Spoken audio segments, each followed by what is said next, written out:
Welcome to DD Durban Online. We're a church family on mission to see Durban change into a place where Jesus reigns. Here's this week's message. This morning, we are going to dive into week number 2 of our series called Risen, and we're looking at the most historic event that had the greatest impact on humanity ever. That's what we're looking at in this series as we're building up to celebrating that coming up Good Friday and then Resurrection Sunday. And last week, we said we're going to be looking at some key words where we find hope, and we're going to be exploring them a little bit. So last week, we looked at blood, and we said that Christianity is filled with lots and lots of blood, and there's a lot of talk about blood, and it's about the blood of Jesus that gets us very excited. But in the Old Testament, there was a lot of other blood, the blood of animals. And then we looked in Hebrews at the 3 things that the blood of Jesus gives us. It gives us eternal redemption, it cleanses our conscience, and it mediates an eternal inheritance for each and every one of us. We looked at those 3 things and we unpacked them a little bit. If you've missed it, you can go and check it out on our YouTube channel. You can just subscribe and follow us and check out what happened there. And the reason why we're looking at blood is actually because blood speaks to one big aspect of what Jesus came to deal with on the cross when he came here, and it's guilt. He came to redeem us. He paid the price for everything that we are guilty of, that we owe. That's what Jesus did. And that's kind of like a divine exchange, a great exchange happening from we give God our guilt and he gives us his grace. That's the exchange that's happened there. That's what we looked at last week. This week, the big word that we're going to look at, and I'll end off, you'll see as we're going through this, what is the big exchange that we get is the word righteousness. Big religious word, righteousness.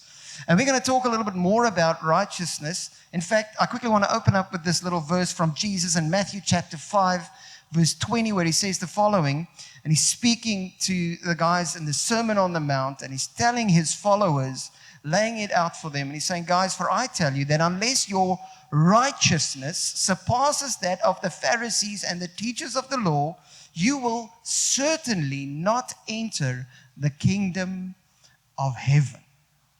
What a statement. So clearly righteousness is something very important. It's something that we need to have. It needs to surpass that of the Pharisees and the scribes.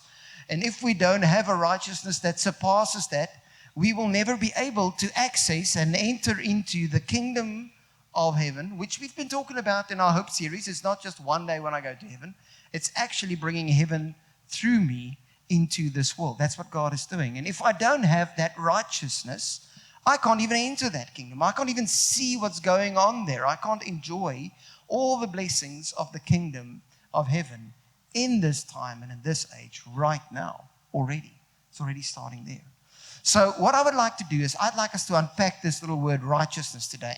And I want to do it by looking at 3 headings. Firstly, what is righteousness? Secondly, why do we need righteousness? And thirdly, how do we get righteousness? Okay? So let's dive in by starting with what is righteousness. And what I would like to do, instead of telling you immediately, I want to ask you to quickly have a short discussion around your table and just give your 2 cents, maybe a 2-liner, 1 cent, your first thoughts. What does it mean to be righteous?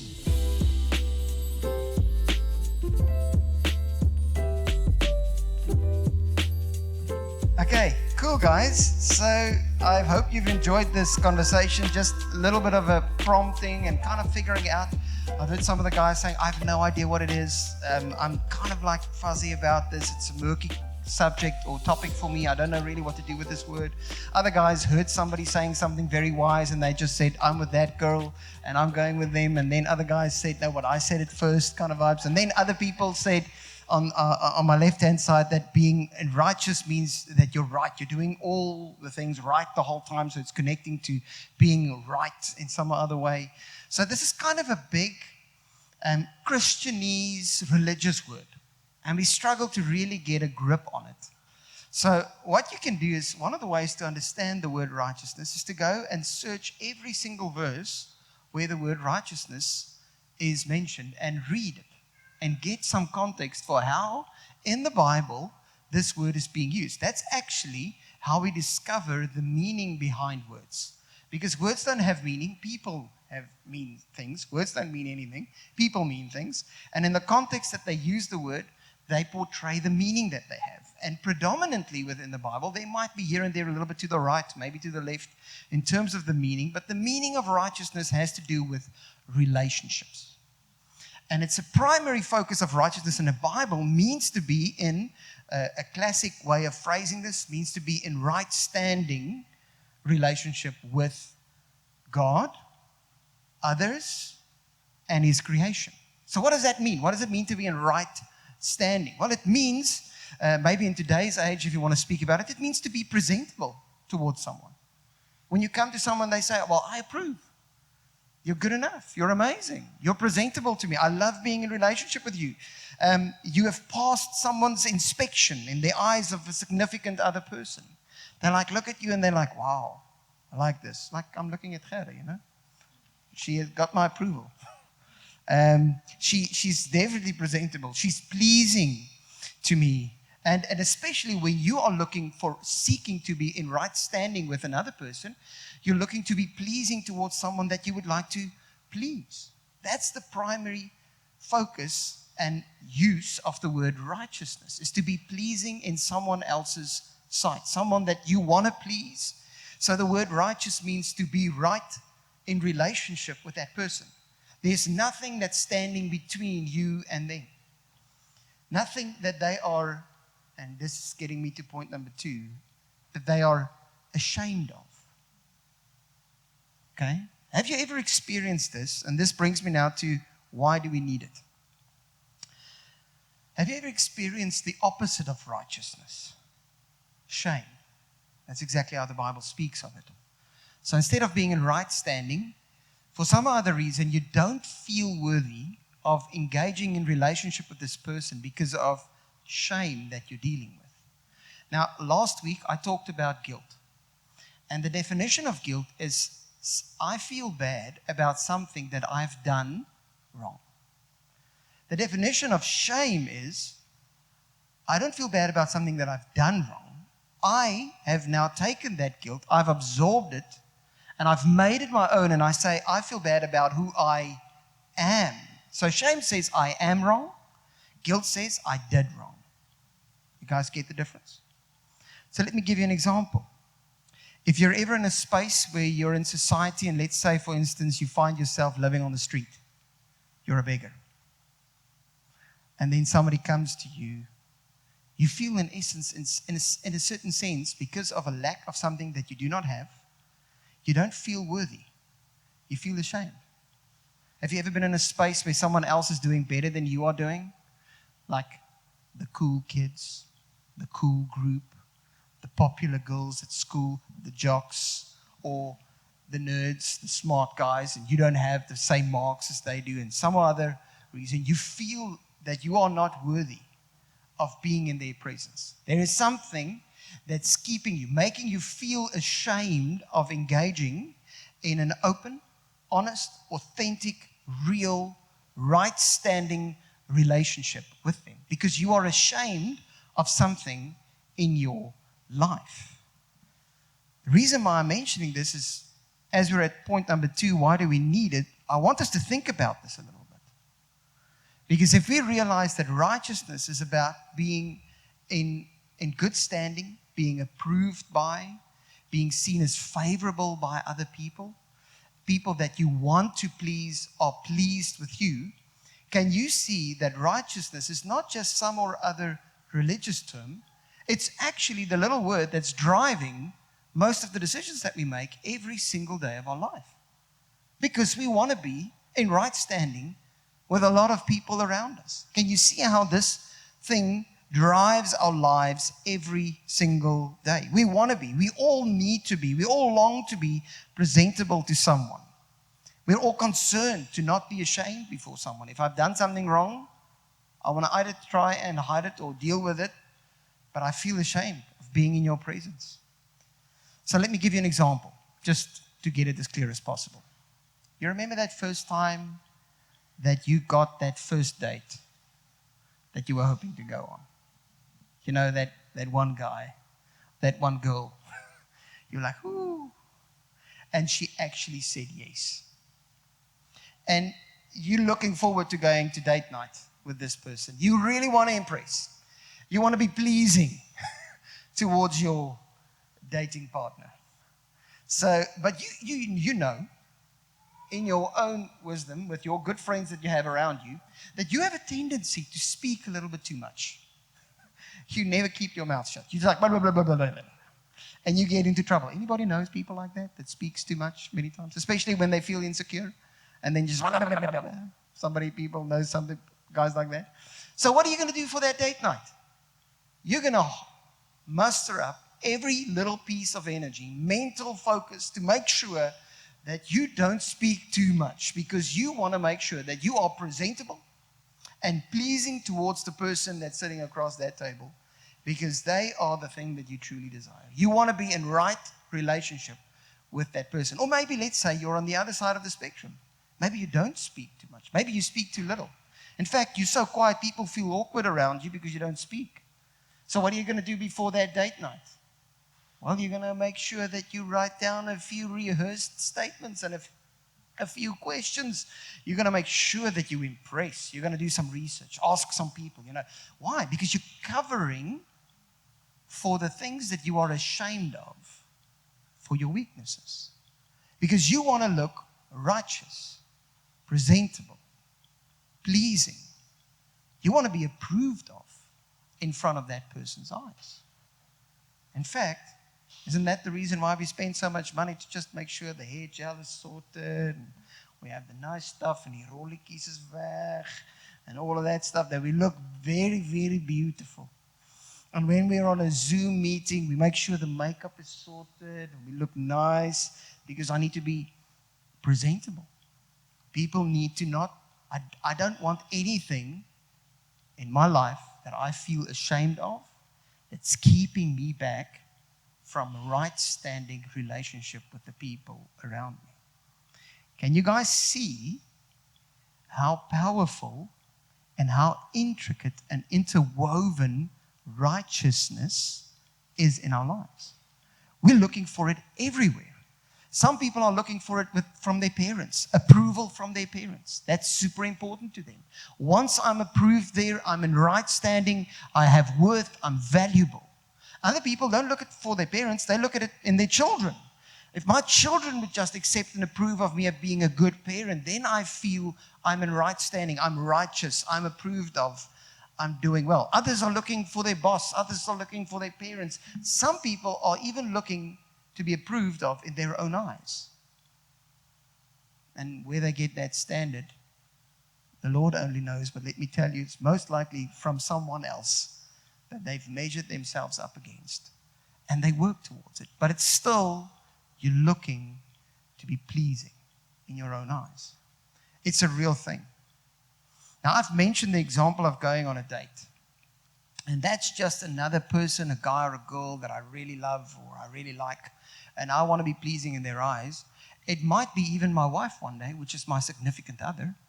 However, there's a relationship far more powerful, far more intimate, and far more important, that's asking every single bit of our energy in terms of being righteous. And it's our relationship with a holy, pure, perfect God that knows everything, that can see everything. And whenever we approach God, there is this tendency and this huge experience of guilt and shame because of stuff that I've done, ultimately believing that who I am is no longer worthy. So what do when I go to God? I try and hide it as much as I possibly can. In fact, there is this beautiful story in the Bible in Genesis chapter 3. I haven't put it up there, but I quickly want to tell it to you guys. Adam and Eve, created by God. We're going to look a little bit more in depth there. And the Bible tells us that they were naked and unashamed. They weren't ashamed for one another. And then something happened, and the next moment, Adam and Eve were ashamed of one another. Something was broken there. They didn't feel worthy of being in one another's presence. And they did a few things. So what I want to do now is I want us to look at how do we get righteousness in our relationship with God back. How do we access that? Because Jesus actually came to give that to us as a gift. And in order to do that, I want you to look at this word righteousness in Hebrew. It looks like this. And it means tzadok, or in Afrikaans I would always say tzadok. But that's the Hebrew word for righteousness. And that little word refers to that little staff there at the top of that weighing scale. Do you guys see the one that I've colored a little bit there?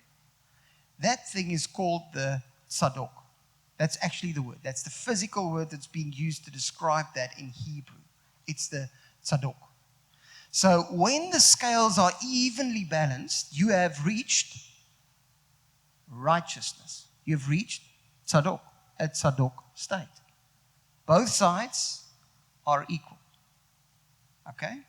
In value, as they measured through weight. That's what that scale has been used for. It's the scales of justice. So in other words, that's also being used, and we still use it sometimes in our judgment and judiciary systems and so on. When you have one side, someone is wronged this way, then equal measure needs to be paid back. You guys see? The scales of justice being there. And when it's been done, it is declared tzadok. It's righteous. You're now in right standing with that person because you've paid back what you've done wrong. Okay. So in the beginning, God created us, humans, in Genesis chapter 1, verse 26. And he says the following, God said, let us make mankind in our image and our likeness. So there we go. God decided he's going to make us in his image and in his likeness. So if you look at the scales here, the image and the likeness of God weighs exactly the same as humanity. We are his image and his likeness. We have been bestowed the privilege of being image bearers of God. Okay?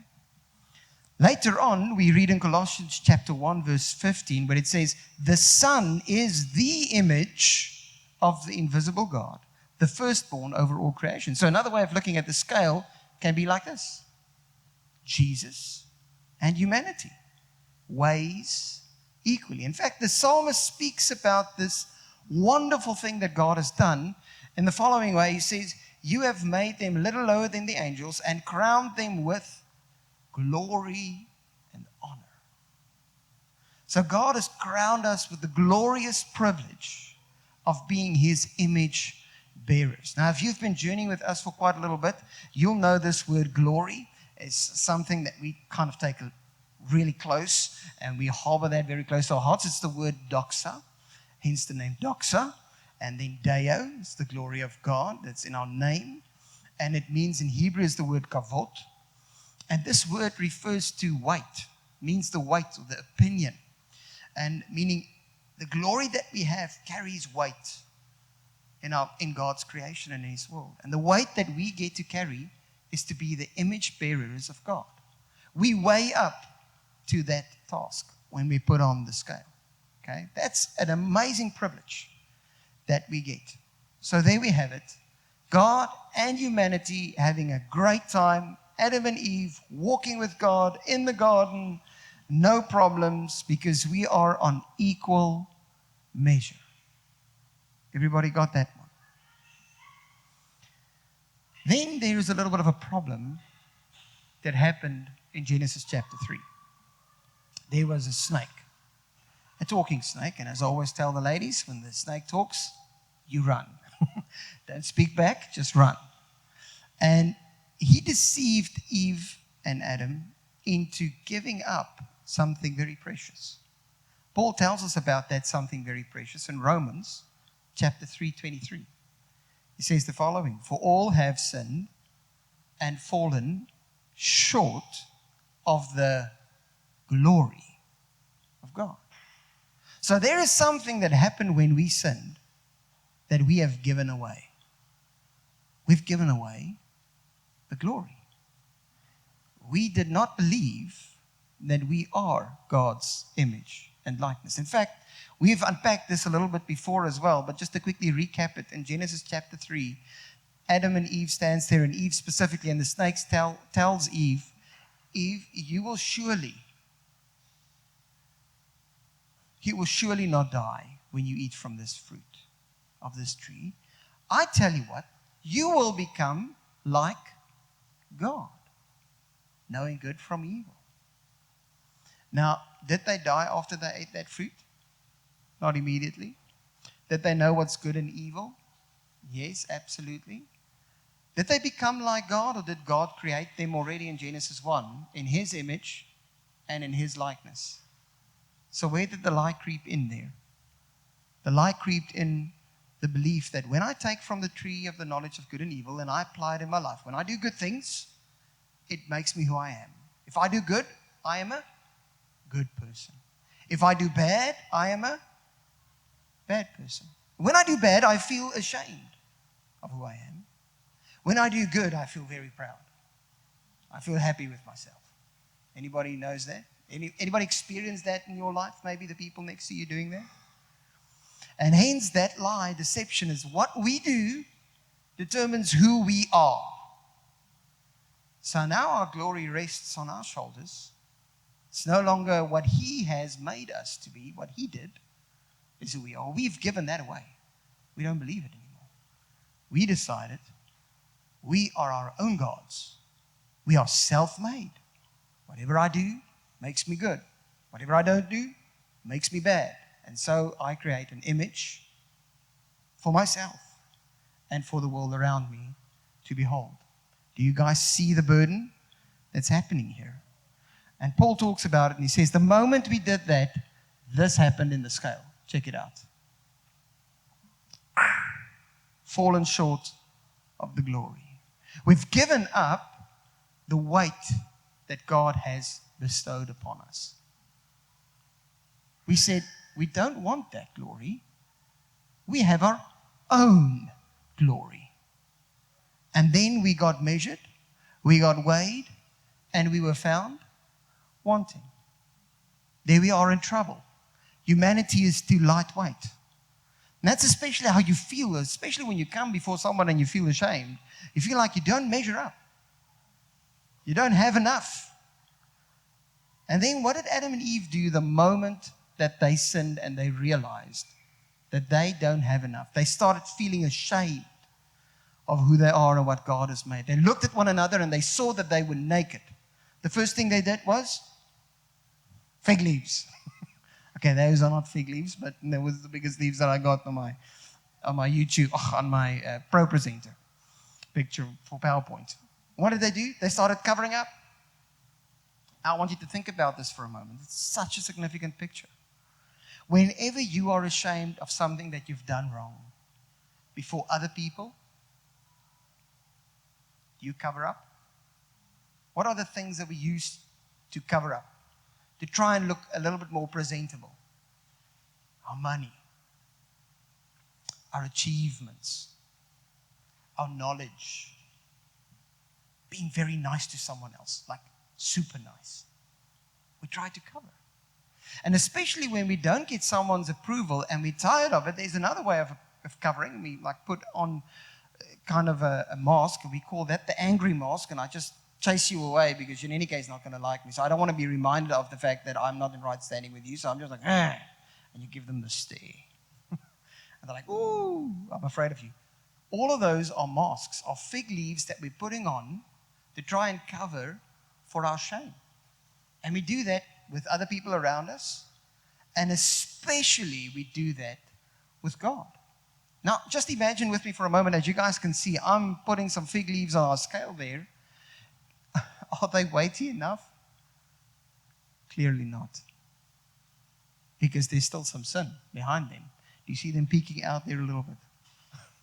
All the wrongdoings and all the things that I'm ashamed of. For some other reason, the leaves are not enough to cover me.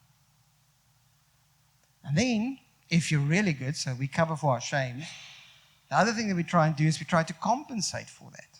Especially when we're in this game of doing good and doing bad the whole time. Then we try to do lots of good deeds.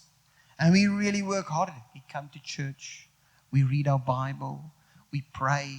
We talk all the Jesus talk stuff. And don't get me wrong. To be in a family, to spend time with God's Word are all amazing and good things.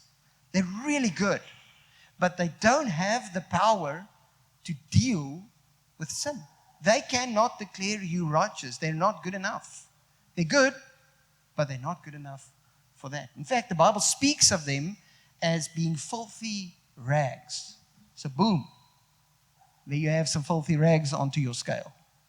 Paul speaks about them later on. He says the empty good deeds that you don't do for God's kingdom, you do for yourself. And that's why they're filthy rags, because it's all about you. You're not doing deeds to glorify God. You're doing deeds to glorify you, because you are void of some glory. You guys see what's happening here? I'm doing good things that I can build my glory. I'm building my name. Look at how good I am. Look at all of my achievements.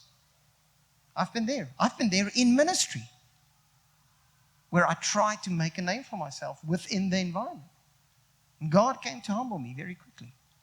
But can you see, Paul speaks about those deeds. He says it's straw and it will be burned on the day. It's worthless. It's meaningless. It's like I'm packing everything up there and it just doesn't have the weight to change the balance in the scales. Do you guys see the problem that we have? Have you ever experienced this problem in your life, in your journey with Jesus? That you feel like, I am not good enough for Him. And especially after you've done something wrong, it's like this thing is heightened. I've shared this many times as a young man, struggling in my life with pornography, which was one of my biggest challenges in life as a young man. I remember after ETV, 12 o'clock at night on a Saturday, I would go home or go to bed, and I was like, Jesus, please, do not come. Please do not come today, because if you come, it's over for me. I'm not going to be okay. That's kind of the picture. That's how I felt. I felt empty, like everything would blow me left and right, filled with doubt and uncertainty and insecurity. That's the picture. So how do we fix this problem? What can we do to balance the scale? Here's the good news. And you're going to love this. There's nothing that you can do to balance that scale. How's that good news? Well, hopefully it leaves you in a place where you're hopeless. And you're looking for someone to come and give you a gift that you cannot give yourself. And it goes like this. Paul writes about it. 2 Corinthians chapter 5. And I want you to see how God decides to balance the scale. He says the following. God made Him, that's Jesus, who had no sin, that's the weighty, the heavy one, okay, to be sin for us, so that in Him we might become the righteousness of God. So what, if we go back to our picture, we can go back one, up with the rags and stuff. If we go to our picture, what is Paul saying? He's saying here we have on the scale, we have Jesus on the one side. On the other side, we have all of us. We're sinners. We're void of glory. We don't have the capacity to dive into relationship with God. Maybe just one little note before I dive into this specific verse. When you believe you are lesser than, you're not on the same level, you're not worthy. So you call yourself a sinner, that's identity. And God is holy. He doesn't want sin in His presence, never mind a sinner. You get what I'm saying? It's like you're an unworthy creature of relationship with God. You cannot enjoy full intimacy with Him. It's almost the same as looking at yourself and your dog. You know, we have amazing dogs at home. The one's called Bella, or Bella. We call her sometimes Warmbat. So one is Bella and the other one is Buxy, and we love them. They're amazing. But can I just tell you, the level of intimacy in terms of relationship that I have with my dogs can never compare to the level of intimacy that I have with my wife. Why? Because we just don't carry the same glory. God has not bestowed upon us the same level of glory. And if someone comes and steals that glory from us, it's kind of like that. You feel like you're a dog in front of God's presence and you need to beg for the scraps. Because you're not allowed to be in His, you're ashamed. You're not good enough. You guys get what I'm saying here? That's one of the impacts that this imbalance in the scales have. What did God do to fix it? Well, He took the one, Jesus, this side, the weighty one, who had no sin, who's never given away His glory. He bestowed sin on Him. He put all of our guilt on Him. In fact, so Jesus emptied Himself of glory at that moment. He who had no sin became sin. Do you know what happened there? The scales balanced. Zoop. So that we can become the righteousness of Jesus. Do you see how far God went to restore this relationship? He put Himself in the position that you have willingly chosen to walk into, but He came for one reason and one reason only, to restore the balance of this scale. And in so doing, He says, bring me your shame and I'll trade it in for you for my righteousness. Not self-righteousness, the gift of Jesus' righteousness. The leaves and the filthy rags, those are self-righteous acts. Trying to stack them up, to try and weigh up and measure up, to be good enough, to deal with the feeling of shame in our lives. That reality.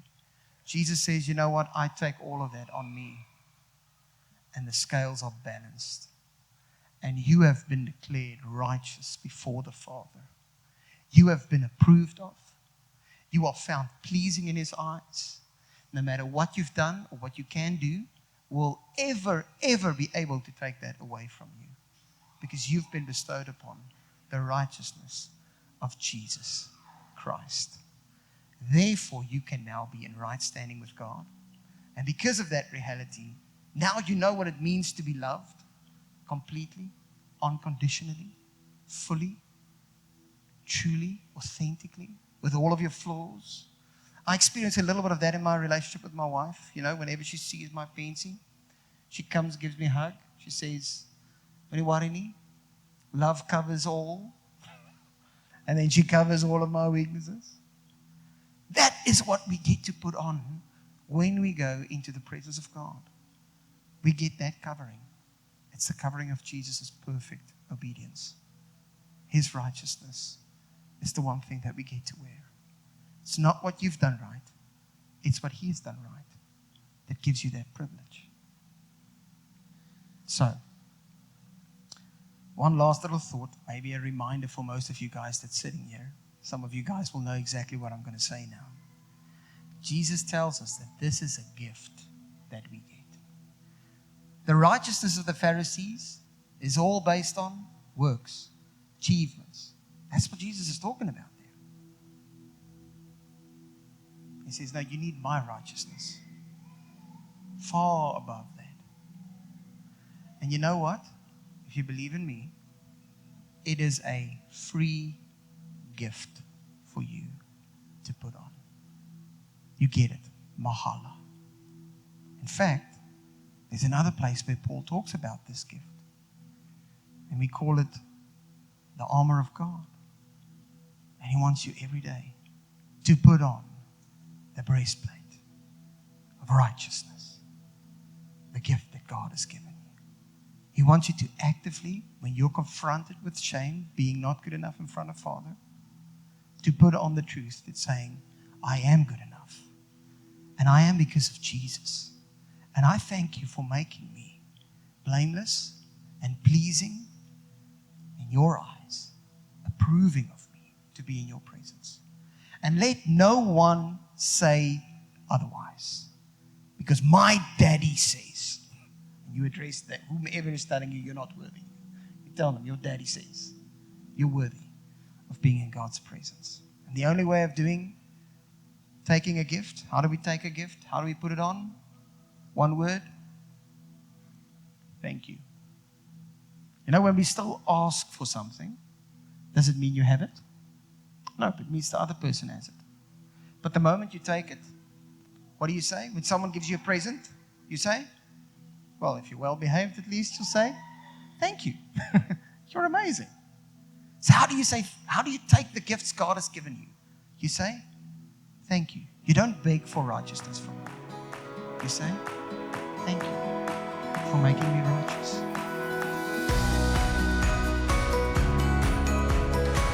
Thanks for joining us online today.